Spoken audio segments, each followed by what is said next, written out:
वक्त देने का बहुत शुक्रिया। नवाबज़ादा साहब, ये बताइएगा कि इस वक्त जो बलूचिस्तान के अंदर सूरत हाल चल रही है, बहुत सारी लोगों ने बातें की और आपने भी बहुत सारी जगह पे बात की है, असल मुद्दा ये है, नाराज़गी क्या है?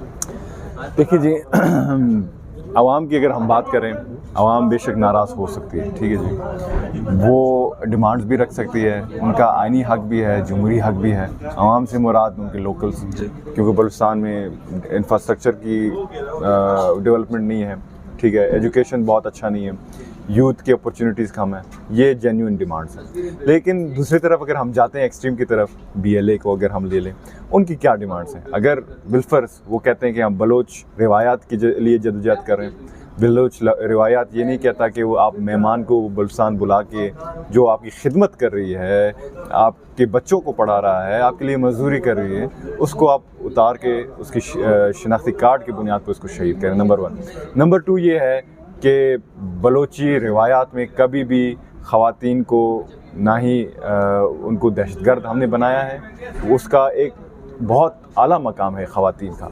जब दो अक़वाम लड़ते हैं तो ख़वातीन उसमें सलाह करा सकती है, इतना हम अपने वुमेन को रिगार्ड करते हैं, रिस्पेक्ट देते हैं। तो हमारे यहाँ पे BLA क्या कर रही है कि हमारे पढ़े लिखे ख़वातीन को दहशतगर्द बना रही है और उसको इस्तेमाल कर रही है, ठीक है जी, जिसमें हमारे जो ट्रेडिशंस हैं उसकी बरअक्स हम जा रहे हैं। तीसरी बात, अगर हम कहते हैं कि बलोचों को BLA कहती है कि हम बलोच लोगों के हकूक़ के लिए बात करें, इंफ्रास्ट्रक्चर की बात करें, CPEC के ख़िलाफ़ ये हैं।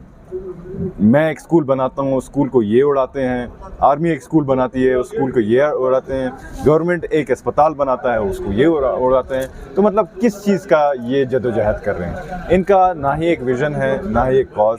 सीधा सादी बात है कि ये फ़ॉरेन फंडिंग की बुनियाद पे काम कर रहे हैं और उनके जितने भी आकाए हैं बाहर ममालिक में बैठ के लग्जरियस लाइफ गुजार रहे हैं और यहाँ पे हमारे अवाम उसको बेवकूफ़ बना रहे हैं, उनको टॉक्सिकेशन, उनके दिमागों में जहर डाल के बलोच रिवायात, जो बलोच पार्लिमानी सियासत करता है उसके ख़िलाफ़ भी बातें करा रहे हैं और स्टेट के ख़िलाफ़ भी बातें। गुज़श्ता रोज़ हमने देखा जब वाक़या हो जाता है और उसके बाद पाकिस्तानी मीडिया के ऊपर ब्लैकआउट था, इतना उसके ऊपर सनसनी नहीं फैलाई जा रही थी, लेकिन इंडियन मीडिया के ऊपर बैठकर कुछ लोग अपने आप को बलोच सोशल एक्टिविस्ट ज़ाहिर कर रहे थे।